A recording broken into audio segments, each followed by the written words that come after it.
Bienvenido al canal Cuentos de Don Mateo. El olor a barro húmedo llenaba la feria de otoño desde las primeras horas, cuando los puestos todavía estaban vacíos y la niebla del valle no había terminado de levantarse sobre los tejados de Fuenclara. Encarnita estaba colocando sus piezas sobre el tablero de madera cuando llegó el otro alfarero. Lo oyó antes de verlo. El ruido de las ruedas de su carro sobre el adoquín, el tintineo de las piezas esmaltadas golpeando entre sí, envueltas en trapos finos que no eran los trapos ordinarios del campo, sino telas de ciudad, esas telas que huelen a almacén cerrado y a naftalina. Encarnita no levantó la vista. Siguió acomodando sus cazuelas, una por una, con ese cuidado callado que tenía desde niña, ese hábito de manos que nunca aprendió en ningún libro, sino en el cobertizo de tierra batida, donde su madre le enseñó a pellizcar el barro sin quebrarlo. El hombre instaló su puesto justo enfrente. Eso no era accidente. Encarnita lo supo en el momento en que él eligió ese lugar, entre todos los lugares posibles de la feria, precisamente aquel que quedaba frente a sus tableros. Lo supo porque él la miró al cruzar, con esa mirada de medir que los hombres del oficio se dan entre sí cuando quieren saber quién es el enemigo, y ella sostuvo esa mirada un segundo, y luego volvió a sus piezas, porque sus piezas necesitaban ser acomodadas, y la mirada de ese hombre no necesitaba nada de ella. Se llamaba Arsenio. Alguien se lo dijo más tarde, cuando ya no importaba el nombre.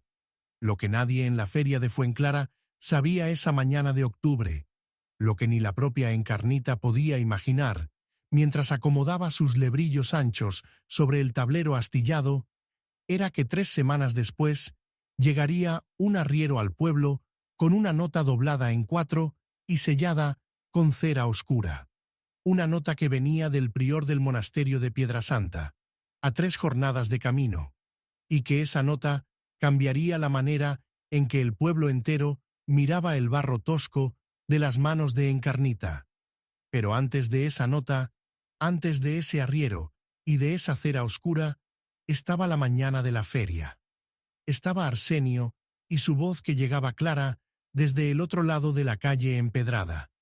Esa voz entrenada para el mercado, para la plaza, para hacerse oír por encima del ruido de la gente y los animales. Y estaba Encarnita, callada, con las manos sobre la loza. Encarnita tenía 43 años. Había nacido en Fuenclara, en la casa de adobe que daba a la acequia del norte, la que en invierno se llenaba de musgo verde y en verano se secaba hasta dejar solo una línea de barro partido en el fondo. Su padre había sido alfarero antes que ella. Y antes que su padre, el abuelo Anselmo, que nunca habló mucho, pero que dejaba sus manos sobre el torno con una paciencia que Encarnita había intentado imitar toda la vida, sin lograrlo del todo, porque la paciencia del abuelo Anselmo era de otro tiempo, de otro tipo de silencio. Su madre murió cuando Encarnita tenía 12 años. De eso no hablaba. De eso solo quedaba el olor a jabón de sosa que ella asociaba con las manos de su madre, un olor que a veces le llegaba de la nada, en mitad del trabajo, cuando el barro estaba muy húmedo y el cobertizo muy callado. Su padre murió 9 años después, cuando Encarnita tenía 21 años, y ya llevaba 3 trabajando el torno sola. Dejó deudas pequeñas, un molde de hierro para cántaros que nunca terminó de pagar, y un cuaderno de hule negro donde anotaba las temperaturas del horno con una letra apretada y difícil de leer. Ese cuaderno Encarnita lo guardaba en el cajón de arriba del aparador, envuelto en un trozo de bayeta azul, y no lo abría casi nunca, pero sabía que estaba ahí. El molde de hierro sí lo usaba. Todos los años. Se había casado tarde, a los 32, con un hombre de Valdecabras que se llamaba Cipriano, y que tenía manos grandes y pocas palabras, lo cual a Encarnita le parecía suficiente. Cipriano sabía de madera, no de barro, pero entendía el trabajo callado y nunca le pidió que dejara el cobertizo. Murió de fiebre 4 años después, en el mes de agosto, cuando el calor aplastaba el pueblo y las cigarras no paraban ni de noche. Dejó una hija de 2 años que se llamaba Remedios, que todos llamaban Reme, y que ahora tenía 10 años y ayudaba a su madre a llevar las piezas a los encargos sin quejarse, aunque a veces se le caía alguna y miraba a su madre con esos ojos grandes y oscuros que eran los ojos de Cipriano, esperando que llegara el reto que nunca llegaba. Encarnita no regañaba a Reme por las piezas rotas. Las piezas rotas se rompían y ya está. La feria de otoño de Fuenclara duraba 3 días. El primero era el día del ganado. Vacas, cerdos, alguna mula. El segundo era el día de los oficios. Carpinteros, herreros, alfareros, tejedoras. El tercero era el día de las familias, cuando la gente llegaba solo a ver y comer y estar junta antes del invierno. Encarnita llevaba 15 años asistiendo al segundo día. 15 años con el mismo tablero de pino desgastado que había heredado de su padre. 15 años colocando sus piezas en el mismo orden. Cazuelas al fondo, botijos al centro, lebrillos al frente. Este año también había traído a Reme, que se quedó un rato mirando las telas y los dulces del puesto de enfrente antes de volver al lado de su madre y sentarse en el cajón vacío que llevaban para ese fin, con la espalda recta y los pies colgando. Arsenio instaló su puesto en menos de media hora. Tenía un ayudante joven que cargaba las piezas con cuidado exagerado, esa clase de cuidado que quiere ser visto, y que las colocaba sobre paños blancos como si fueran objetos de iglesia. Las piezas eran bonitas. Encarnita lo reconocía sin dificultad, esmaltadas en blanco con una línea azul al borde, acabado liso que brillaba incluso bajo el cielo gris de octubre, formas regulares y simétricas que venían claramente de un torno eléctrico, esa regularidad perfecta que el torno de pedal nunca daba del todo. Eran piezas para ser miradas. Encarnita las miró una sola vez y volvió a los suyos. Sus piezas no tenían esmalte. Tenían la superficie rugosa del barro cocido a temperatura baja, con esas pequeñas irregularidades que el dedo reconoce al tacto, esas marcas que un alfarero de oficio sabe leer como se lee un rostro.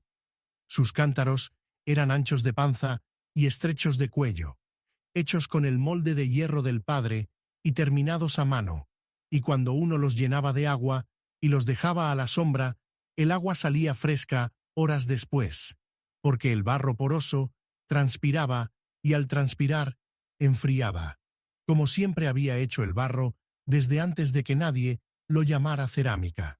Eso lo sabían los que lo necesitaban saber. Arsenio empezó a hablar cuando la plaza se fue llenando.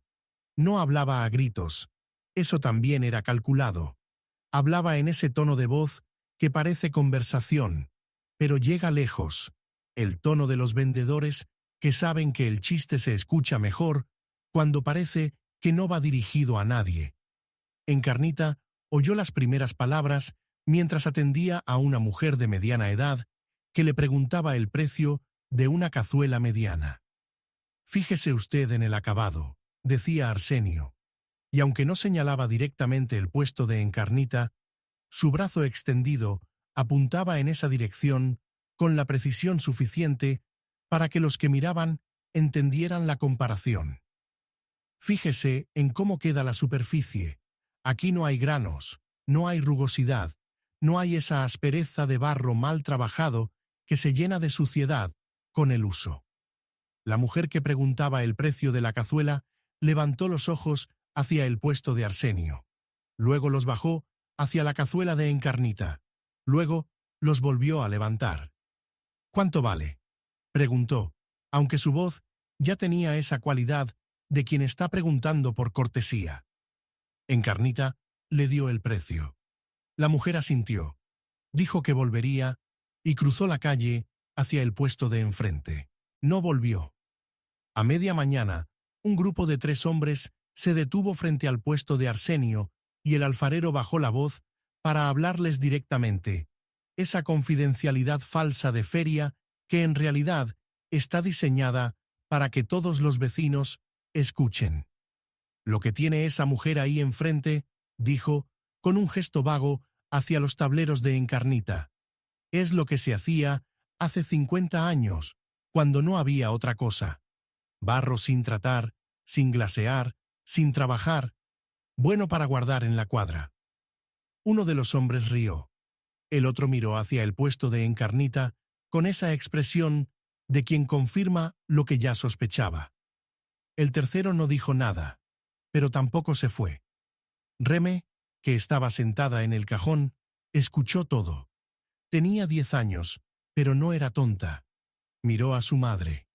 Encarnita estaba acomodando un botijo que no necesitaba ser acomodado, pasándole el trapo por los costados, con movimientos lentos y uniformes, como si el botijo fuera lo único importante en ese momento, como si las palabras de Arsenio fueran parte del ruido de la feria, parte del mugido lejano del ganado y del olor a sardinas asadas que venía del otro extremo de la plaza. «Mamá», dijo Reme en voz muy baja. «Está bien», dijo Encarnita, sin levantar la vista del botijo, y siguió pasándole el trapo. La mañana avanzó con ese ritmo lento y frío de las ferias de octubre, cuando el sol no termina de calentar y la gente camina deprisa entre los puestos con las manos metidas en los bolsillos. Algunos se detuvieron frente al tablero de Encarnita, miraron las piezas, preguntaron precios. 2 mujeres compraron. Una cazuela pequeña. La otra, un botijo de los anchos. Otras miraron y siguieron de largo. La comparación de Arsenio había hecho su trabajo. Había plantado una duda, esa duda pequeña y pegajosa que no necesita ser cierta para funcionar, que solo necesita existir en el espacio entre el comprador y la pieza. Al mediodía, Arsenio vendió 9 piezas. Encarnita vendió 4. Cerca de la 1, cuando Encarnita estaba sacando el pan y el queso que había traído envueltos en un trapo de lino para comer con Reme, pasó una pareja joven que se detuvo frente a su tablero. La mujer tomó un botijo con las 2 manos, lo examinó, pasó el pulgar por la superficie rugosa. «Es vasto», dijo en voz baja, como hablando consigo misma, pero no tan baja. El hombre miró al otro lado. «El de enfrente está más trabajado». La mujer dejó el botijo en el tablero. No con cuidado, sino con ese descuido de quien deja algo que no vale la pena cuidar. Y al dejarlo, sus dedos dejaron una marca oscura sobre la arcilla. La marca de unas manos que habían tocado comida o suciedad. Una mancha que en otro material no hubiera importado, pero que sobre el barro poroso quedaba visible como una firma. Encarnita vio la mancha. No dijo nada. La pareja cruzó hacia el puesto de Arsenio y el alfarero los recibió con una sonrisa preparada y el brazo extendido hacia sus piezas esmaltadas, que brillaban bajo el cielo gris como si tuvieran luz propia. Encarnita tomó su trapo y limpió la mancha del botijo. Lo limpió despacio, con la misma presión uniforme con que limpiaba todo, y cuando terminó de limpiarlo, lo colocó de nuevo en su sitio en el tablero, exactamente en el mismo ángulo que antes, ligeramente girado para que la panza más redonda quedara hacia el frente. Detrás de ella, Reme comía pan con queso y miraba el suelo con los pies colgando del cajón. La feria cerró a las 4. Encarnita recogió sus piezas sin apresurarse. Las envolvió en los trapos gruesos que traía desde siempre, ese orden familiar de manos que no necesita pensar. Cazuelas primero, lebrillos encima, botijos al fondo, todo en el carro de madera que Cipriano había reforzado con hierro en las esquinas el año antes de morir, porque dijo que las ruedas viejas no aguantarían otro invierno de caminos de barro. Había aguantado ya 6 inviernos sin Cipriano. El carro también. Reme ayudó a cargar sin hablar. Era una niña que sabía cuándo no hablar. Eso también se lo había enseñado su madre sin decírselo, con el ejemplo callado de tantas mañanas en el cobertizo, tantos viajes a la feria, tantos regresos con el carro más lleno de lo que debería. Cuando terminaron de cargar, Encarnita ató la lona sobre las piezas y tomó las varas del carro. Un hombre que recogía su propio puesto al lado la miró un momento. «Mala suerte hoy, ¿eh?», dijo, con esa bondad torpe de quien no sabe qué otra cosa decir. Encarnita lo miró. «El año pasado también vendí poco», dijo. «¿Y el anterior?». El hombre asintió, sin saber bien qué hacer con esa respuesta, y volvió a sus cosas. Encarnita tomó las varas del carro y empezó a caminar hacia el camino del norte, con Reme a su lado, bajo el cielo gris de octubre que ya olía a lluvia para antes de la noche. El cobertizo de Encarnita estaba al final del huerto, detrás de la casa, separado de ella por un pasillo estrecho donde crecían 2 higueras enanas que nunca habían dado frutos decentes, pero que en verano daban sombra suficiente para comer fuera. Era un cobertizo de adobe, con techo de cañizo, reforzado con vigas de chopo. No grande, pero organizado con esa precisión de quien trabaja en un espacio pequeño toda la vida, y ha aprendido que cada cosa tiene que tener su lugar, o el trabajo no funciona. El torno era el centro. Era un torno de pedal, viejo, con la rueda inferior reforzada con una banda de hierro que el herrero del pueblo había soldado hacía 10 años y que todavía aguantaba.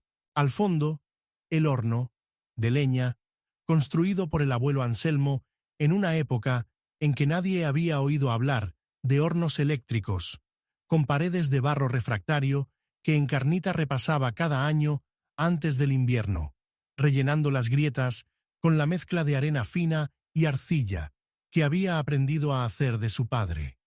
Las piezas crudas esperaban en las repisas de la pared izquierda, cántaros en fila, ordenados por tamaño, con esa línea panzuda que el molde de hierro daba, y que Encarnita terminaba a mano, añadiendo el cuello y las asas con esa presión del pulgar que era la marca de su trabajo, ese detalle que los que conocían su loza reconocían de lejos.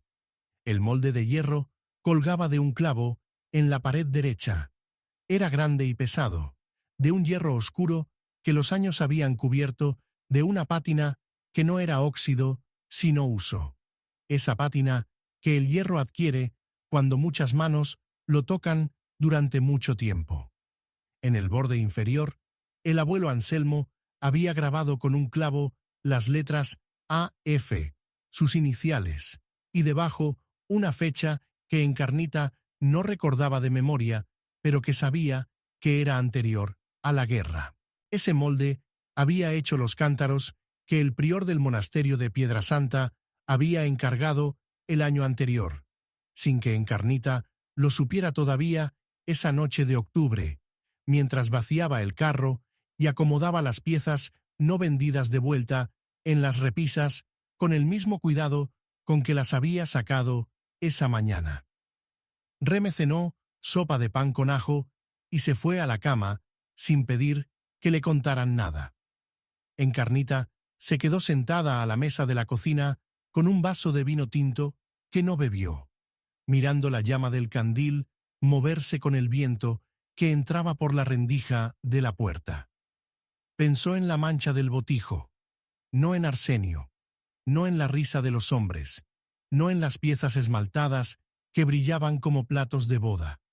Pensó en la mancha, en cómo había quedado sobre el barro poroso, en cómo el barro la había absorbido un poco antes de que ella la limpiara. El barro poroso hacía eso, absorbía. Era su naturaleza, era lo que lo hacía útil para lo que era útil, que no era ser bonito en un aparador, sino guardar agua fresca en los meses de calor, enfriando por transpiración, sudando hacia afuera para que el interior se mantuviera fresco. Los monasterios de la sierra lo sabían. Los pastores que compraban en las ferias pequeñas lo sabían. Las cocinas viejas, las que todavía tenían despensa de piedra y no nevera eléctrica, lo sabían. La feria de Fuenclara, aparentemente, lo había olvidado.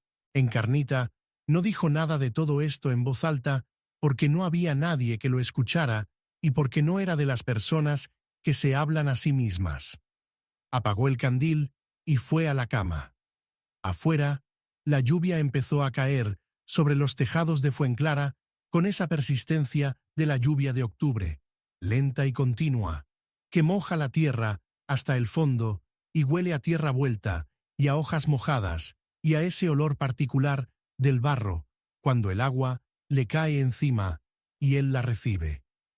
Los días siguientes, Encarnita trabajó. Eso era lo que hacía cuando algo no iba bien. Trabajar. No hablarlo, no darle vueltas, no pedirle consejo a nadie. Trabajar. El torno, el horno, el molde de hierro, el barro que llegaba del río en sacos que el hijo del arriero traía cada mes y que Encarnita preparaba ella misma, amasándolos sobre la tabla de madera hasta que cedía bajo las manos con esa consistencia que sabía reconocer de memoria, sin necesitar medirla ni probarla, solo con el tacto. Hizo cántaros, 2 docenas de cántaros con el molde del abuelo, con los cuellos estrechos y las asas dobles que resistían el transporte y con esa pared de barro del grosor justo para que la transpiración funcionara sin que la pieza se debilitara.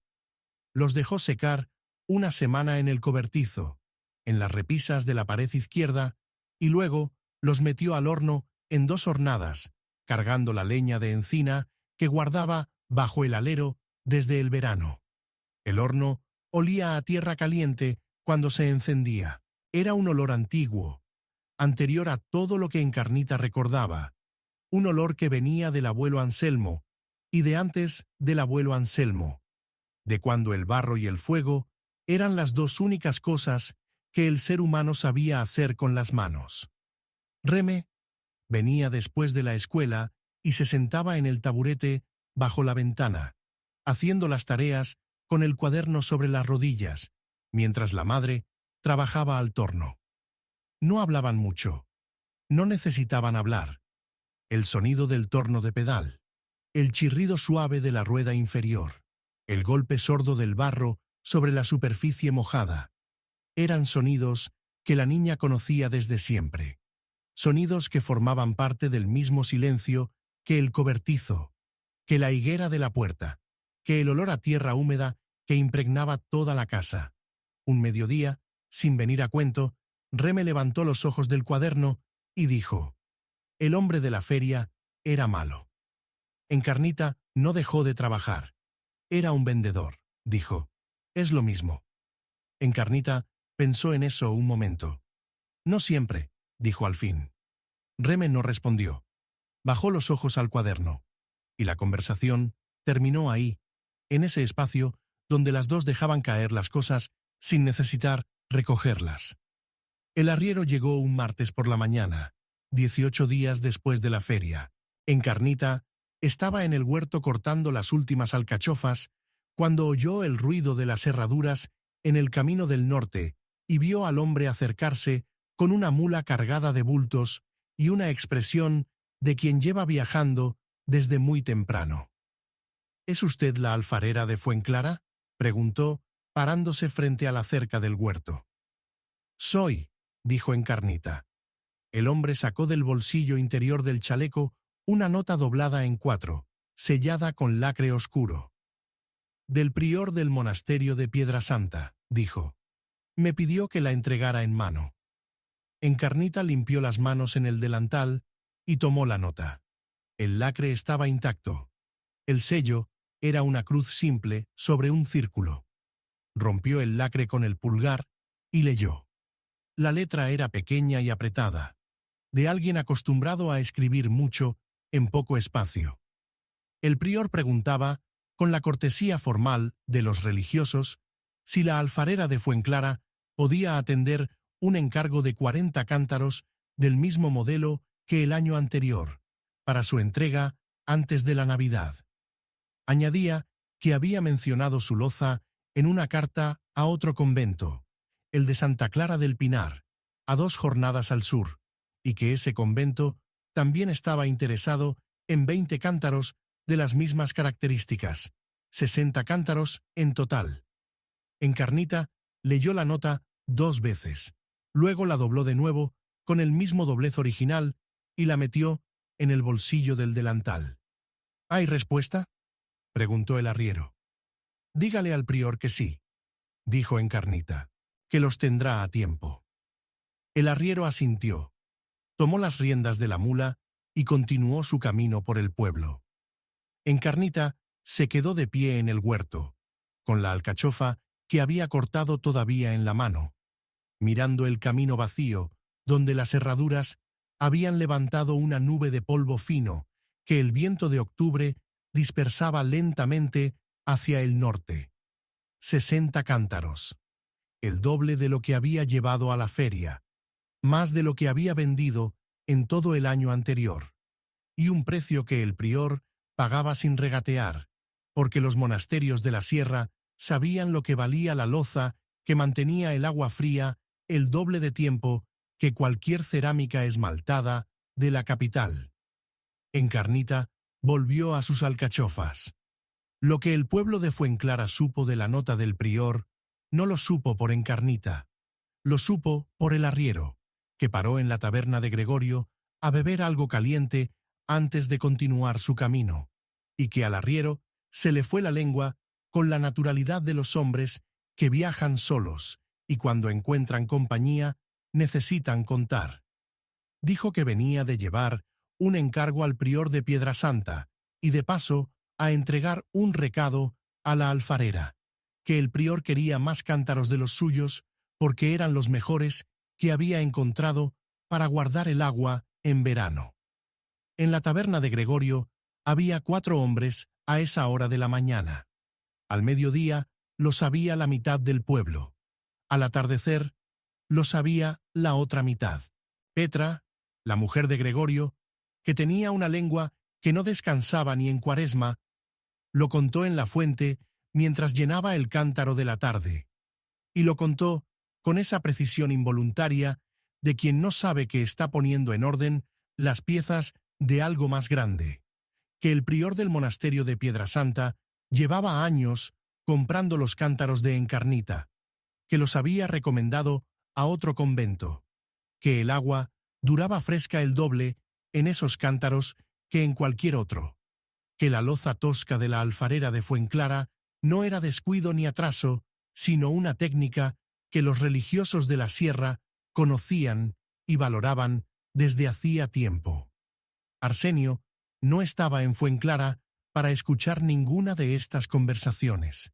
Ya había desmontado su puesto el segundo día de la feria y había tomado el camino de vuelta a la capital con su ayudante y su carro de piezas esmaltadas.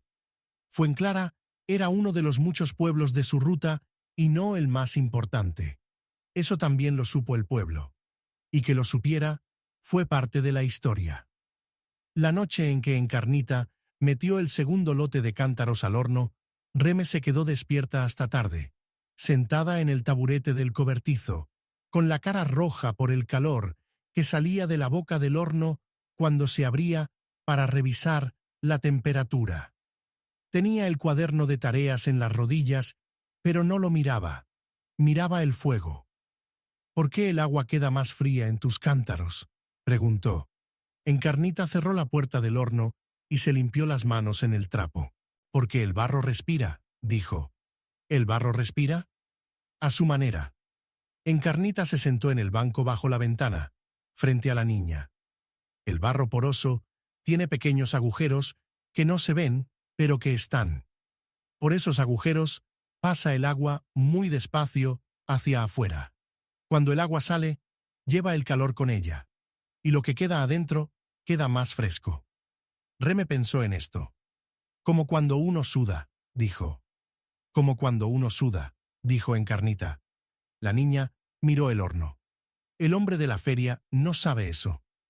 El hombre de la feria fabrica para que se vea bonito, dijo Encarnita. El esmalte tapa los agujeros. Tapa también la respiración. ¿Y entonces el agua se calienta? Al mismo ritmo que cualquier otro recipiente. Reme procesó esta información con la seriedad de los niños que están guardando algo importante. Luego, abrió el cuaderno y escribió algo. Encarnita no le preguntó qué. Afuera, el viento de octubre movía las ramas de las higueras y traía olor a tierra mojada y a leña de encina y a ese humo particular del cobertizo que se había ido pegando a las paredes durante generaciones hasta volverse parte de los mismos muros. El horno enfrió durante 2 días. Encarnita sacó los cántaros el jueves por la tarde, uno por uno, revisando cada pieza con las 2 manos antes de pasarle el trapo y llevarla a la repisa. Era un trabajo de paciencia. Ese también, porque las piezas calientes todavía podían tener grietas que no se veían sino al tacto, pequeñas líneas donde el barro había cedido en la cocción, y esas grietas había que encontrarlas antes de que el comprador las encontrara. De la segunda hornada, 3 cántaros tenían grietas. Los dejó aparte. Los restantes eran firmes, bien cocidos, con esa superficie rugosa y suave al mismo tiempo que el barro bien trabajado tiene, con las asas sólidas y el cuello estrecho que el molde del abuelo daba. Encarnita los contó, los anotó en el cuaderno del aparador y calculó. Faltaban 12 para el encargo del prior. Los haría en la semana siguiente. Reme llegó de la escuela, dejó la cartera en el gancho de la pared y fue directamente al cobertizo. Miró los cántaros en fila. Son muchos, dijo. Son 60, dijo Encarnita. La niña los contó con el dedo. Hay 48. Faltan 12. Reme asintió y tomó el taburete. Se sentó a hacer las tareas.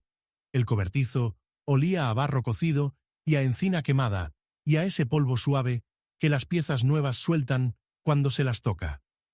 Fue Vicenta, la del molino, quien le contó lo de Arsenio a Encarnita. No de malicia, sino de esas formas en que la gente cuenta las cosas sin saber bien si está haciendo un favor o un daño. Vicenta era una mujer de 60 años, que tenía la costumbre de visitar a sus vecinas con cualquier pretexto, y ese pretexto era preguntarle a Encarnita si le quedaban botijos pequeños para la cocina, que los suyos estaban perdiendo el tapón. Encarnita le dio 2 botijos. Vicenta los examinó con la misma expresión que siempre tenía, esa de quien está evaluando sin querer parecer que evalúa. «Qué buenas son estas», dijo, pasando el dedo por el borde. «Tienen algo que las de la tienda no tienen». «Respiran», dijo Encarnita. Vicenta la miró. Eso mismo dijo el prior, según contó el arriero. Ya sé lo que dijo el prior. Vicenta dejó los botijos sobre la mesa y se sentó sin que nadie la invitara a sentarse. «Te digo lo otro», dijo, bajando la voz de esa manera que indica que lo que viene es lo que realmente ha venido a decir. «El de la feria, el Arsenio ese, preguntó por ti al día siguiente de la feria. Le preguntó a Gregorio quién eras y cuánto tiempo llevabas en el oficio». Encarnita no respondió. Gregorio le dijo que eras la hija del alfarero y que llevabas toda la vida. Y el Arsenio preguntó si vendías bien. Y Gregorio, que no tiene mala intención, pero tampoco mucha cabeza, le dijo que no, que vendías poco, que casi siempre volvías con el carro lleno. «Era verdad», dijo Encarnita. «Era verdad entonces», dijo Vicenta. «Ahora Gregorio anda callado porque se enteró de lo del prior y no sabe qué cara poner». Encarnita se levantó a servir agua en 2 vasos. Dejó uno frente a Vicenta. No tiene que poner ninguna cara, dijo. Gregorio decía lo que era cierto. Vicenta tomó el vaso y la miró con esa expresión de quien no termina de entender a la otra persona, pero la respeta. Bebió. Dejó el vaso. La cerámica del Arsenio se ve más bonita, dijo, como si estuviera pensando en voz alta. Pero no sirve para lo mismo. No, dijo Encarnita, no sirve para lo mismo. Y eso fue todo lo que dijo sobre Arsenio, y sobre la feria, y sobre la mañana en que la gente había reído, y la pareja joven había dejado la marca de sus dedos en el botijo más nuevo. El prior pagó a tiempo, como siempre hacía. El pago llegó por mano del mismo arriero, en una bolsa de cuero, con las monedas contadas al número exacto que habían acordado en la nota de respuesta, más un añadido pequeño que el prior llamaba, en su letra apretada, de religioso, reconocimiento por la puntualidad y la calidad constante de los últimos años. Encarnita contó las monedas sobre la mesa de la cocina, con Reme sentada al otro lado, mirando. ¿Es mucho?, preguntó la niña. Es suficiente para el invierno, dijo Encarnita. Y para el barro del río, en primavera. Reme miró las monedas. ¿Y para otra cosa? Encarnita la miró. Para que me compres las botas que necesito, dijo la niña, con esa seriedad de los niños que han esperado el momento correcto. Encarnita pensó un momento. ¿Las necesitas o las quieres? Las dos cosas.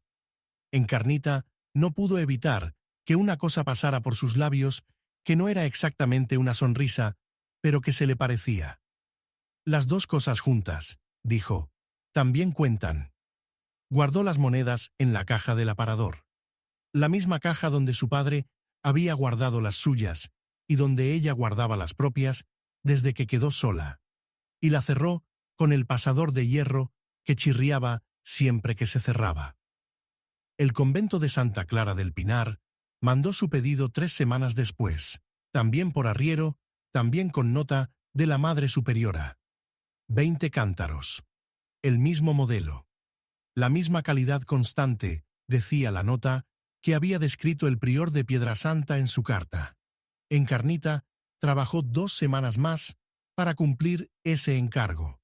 El cobertizo estaba caliente con el horno encendido, y el olor a leña de encina llenaba el huerto entero y se colaba hasta la cocina, y Reme hacía las tareas con ese olor familiar, que para ella era el olor de casa, el olor de toda su vida hasta ese momento, ese olor que un día recordaría y no sabría de dónde venía, pero que le pondría algo dentro del pecho que no tenía nombre claro. Don Mateo hace aquí una pausa. Hay momentos en las historias, dice, en que la vida le da a una persona exactamente lo que merece, sin ruido, sin anuncio, sin que nadie prepare el escenario. Solo el trabajo que regresa, como regresa el agua al río, sin importar cuántas piedras pongan en el camino. Encarnita no esperaba el reconocimiento del prior. Llevaba años enviando los mismos cántaros al mismo monasterio, al mismo precio, con la misma calidad, porque ese era su trato y porque así había aprendido a trabajar. Que el prior los mencionara en una carta a otro convento no era para ella una victoria, sino una consecuencia. La consecuencia natural de hacer bien lo que uno sabe hacer durante tiempo suficiente, pero para el pueblo de Fuenclara, que había reído en la feria y que ahora escuchaba al arriero en la taberna de Gregorio, fue algo diferente. Fue el momento en que las cosas se acomodan en el lugar donde siempre debieron estar. Ese momento que llega sin que nadie lo anuncie, pero que todo el mundo reconoce cuando lo ve. La primavera llegó tarde ese año, como suele llegar en los pueblos de la sierra, con esa tardanza de quien no tiene prisa porque sabe que cuando llegue nadie va a discutirle nada. Las nieves de febrero habían durado hasta bien entrado marzo, y los olivos del camino norte tardaron en sacar brote, y las higueras del huerto de Encarnita tardaron también. Esas higueras que nunca habían dado frutos decentes, pero que en primavera sacaban hojas grandes y brillantes que olían a higo verde y a resina, y a ese olor particular de las hojas nuevas que no se parece a ningún otro. Encarnita abrió el cobertizo en marzo con el primer día de sol verdadero, ese sol que ya calienta de verdad y no solo alumbra, y pasó la mañana limpiando las repisas, revisando el horno, comprobando el estado del torno. La banda de hierro de la rueda inferior estaba empezando a ceder en un lado. Habría que llamar al herrero. Reme llegó de la escuela al mediodía y encontró a su madre en el cobertizo con las manos blancas de cal. «¿Qué haces?», preguntó. «Encalando las paredes», dijo Encarnita. «Cada primavera». Reme miró las paredes blancas y frescas. «Huele bien. La cal limpia el olor viejo». La niña tomó el taburete y se sentó. El cobertizo olía a cal fresca y a tierra húmeda y a ese olor particular de los espacios que se abren después del invierno. Esa mezcla de encerrado y nuevo que no tiene otro nombre que el de principio. El herrero que arregló la banda de hierro del torno se llamaba Benigno, y era un hombre de pocas palabras y muchas manos. Esas manos de herrero que parecen hechas de otro material que las manos normales, más duras y más precisas al mismo tiempo. Trabajó en silencio durante 2 horas, con el torno desmontado sobre el suelo del cobertizo, y cuando terminó, probó la rueda 3 veces antes de declarar que estaba bien. «¿Cuánto?», preguntó Encarnita. Benigno dio un precio justo. Encarnita lo pagó sin regatear. El herrero estaba recogiendo sus herramientas cuando se detuvo un momento y miró las repisas con los cántaros en fila. «Estos son los del monasterio», dijo. No era una pregunta. «Parte de ellos», dijo Encarnita. Benigno asintió. Tomó su bolsa. En la puerta del cobertizo se giró. «Mi mujer compró uno de los suyos en la feria de otoño, el año pasado. El agua queda bien». Encarnita lo miró. «El año de antes también compró uno», dijo Benigno. «Pero ese lo rompió ella misma de un descuido». Hizo una pausa. «El suyo no se rompe fácil». «El barro bien cocido aguanta», dijo Encarnita. «Ya veo». El herrero salió al huerto, pasó entre las higueras y tomó el camino hacia el pueblo. Encarnita se quedó en la puerta del cobertizo mirándolo alejarse, con la mano sobre el marco de la puerta, sintiendo el calor del sol de primavera sobre los nudillos y el olor a higuera nueva mezclado con el olor a cal del cobertizo. Ese olor también era antiguo, también venía de antes que ella. La primavera del año siguiente, el prior de Piedrasanta aumentó el encargo a 60 cántaros para su convento. El convento de Santa Clara del Pinar amplió el suyo a 40. Encarnita tomó nota de todo en el cuaderno del aparador, debajo de las anotaciones de su padre, con esa letra suya más grande y más abierta que la del padre, pero igual de precisa. Abrió un nuevo encargo de un convento que no conocía, en una provincia diferente, al que el prior de Piedrasanta había mencionado en otra carta, y ese convento mandó su arriero en marzo con una nota preguntando si la alfarera de Fuenclara podía atender un pedido de 30 cántaros para antes del verano. Encarnita respondió que sí, que los tendría a tiempo.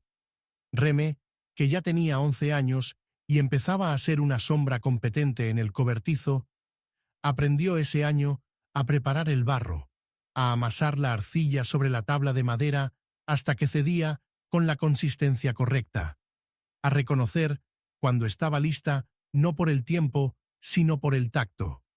Ese saber de manos que no se puede escribir en ningún cuaderno, sino que se aprende de manos a manos, de generación en generación, como el molde de hierro del abuelo Anselmo que todavía colgaba del clavo de la pared derecha.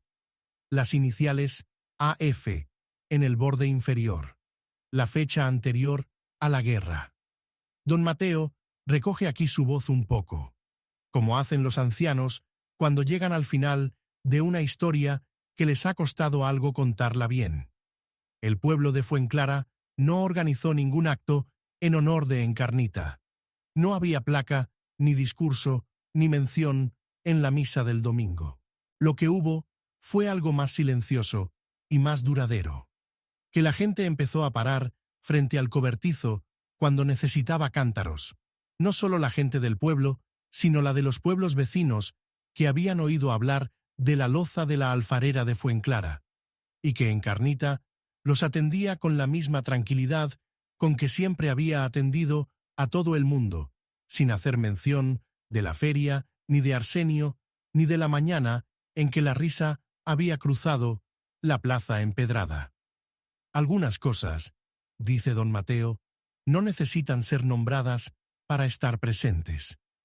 Gregorio, el de la taberna, le compró un lebrillo ancho en la primavera siguiente, el primero que le compraba en muchos años, y al pagarlo, dijo algo que pretendía ser una disculpa, pero que le salió como una afirmación. Siempre fueron los mejores. Encarnita tomó el dinero y le dio el lebrillo envuelto en su trapo. Para el agua, dijo. Que no la tape con la mano mientras la lleva, que el aire tiene que circular.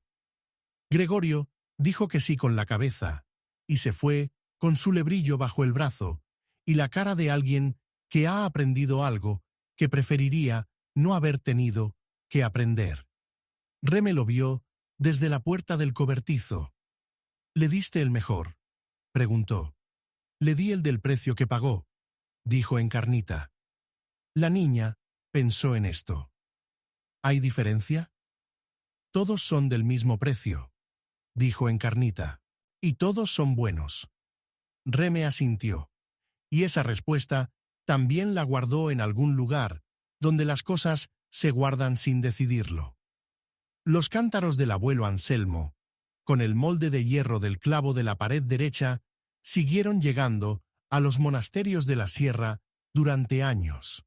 El agua en sus panzas de barro poroso siguió manteniéndose fresca el doble de tiempo que en cualquier recipiente esmaltado de la capital. Los novicios, que cargaban los cántaros desde la despensa hasta el refectorio, no sabían el nombre de la alfarera que los había hecho, pero conocían de sobra la diferencia entre el agua que había pasado la noche en un cántaro de Fuenclara y el agua que había pasado la noche en cualquier otro. Esa diferencia no tenía nombre en la feria de otoño, pero tenía precio en los libros de cuentas del prior, y el prior sabía su nombre. A veces la vida nos pone en un lugar donde los que miran no ven lo que hay. Nos ponen la comparación enfrente, nos miden con el rasero del brillo y el esmalte y la simetría perfecta del torno eléctrico, y en ese momento la tentación es defender lo propio en voz alta, explicar la diferencia, demostrar el valor de lo que uno hace. Encarnita no hizo ninguna de esas cosas.